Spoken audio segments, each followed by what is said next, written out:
ये गीत जो मैं सुनाने जा रहा हूँ मेरी दूसरी प्रकाशित पुस्तक नाई लौकी डहरिया की छोर से है और पहला ही गीत है ये। इसकी भूमिका के दो शब्द मैं कहना चाहता हूँ।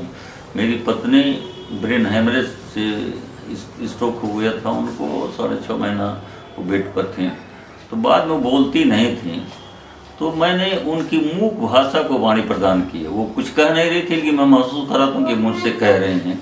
गीत की यही विशेषता है। नाहे लौके डहरिया के छोर गुइया, नाहे लौके डहरिया के छोर गुइया, पीर पसरे लगल पोर पोर गुइया, नाहे लौके डहरिया के छोर गुइया, नाहे लौके डहरिया के।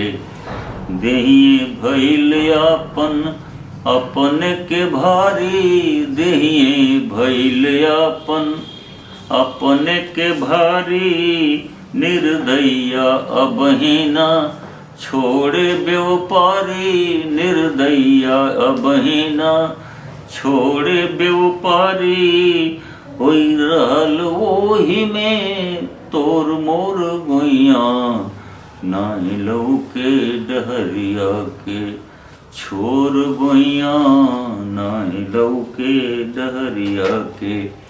आँख कान ठेहुं जवाब दिहल तन के, आँख कान ठेहुं जवाब दिहल तन के, काल करे अनगिन सवाल चुन चुन के, काल करे अनगिन सवाल चुन चुन के, होई गईल बाटे विधनो कठोर गुइया, नाहि लौके डहरिया के छोर गुइया, नाहि लौके डहरिया के। कितनो जतन केहू करे ना मिटाई, कितनो जतन केहू करे ना मिटाई, लीलला के लेख नाही पढ़ले पढ़ाई, लीलरा के लेख नाही पढ़ले पढ़ाई, जाने कबले लगब कौनी ओर गुइया, नाहि लौके डहरिया के छोर गुइया, नाहि लौके डहरिया के।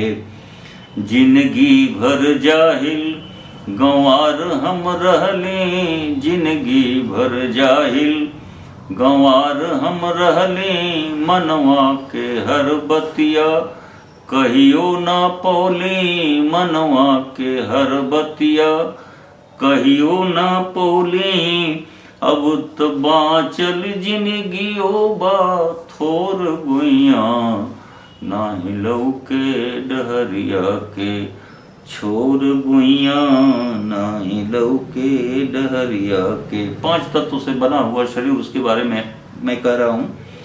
मटिया या पनिया के देहिया बाछू छे, मटिया या पनिया के देहिया बाछू छे, अगिया अकसवा बतसवा से पूछे, अगिया अकसवा बतसवा से पूछे, टूटती बाटे सनहियो के डोर गुइया, नाहि लौके डहरिया के छोर गुइया। अंतिम बंद है। दीपक जलते जलते बुझने वाला है लेकिन अंतिम उसको उजाला कर देता है। ना कौनो थान बचल ना कौनो थाती, रही रही के भव कैले तेलवा बिन बाती, रही रही के भव कैले तेलवा बिन बाती, ई है दियना कयखिरी अजोर गुइया, नाहि लौके डहरिया के छोर गुइया,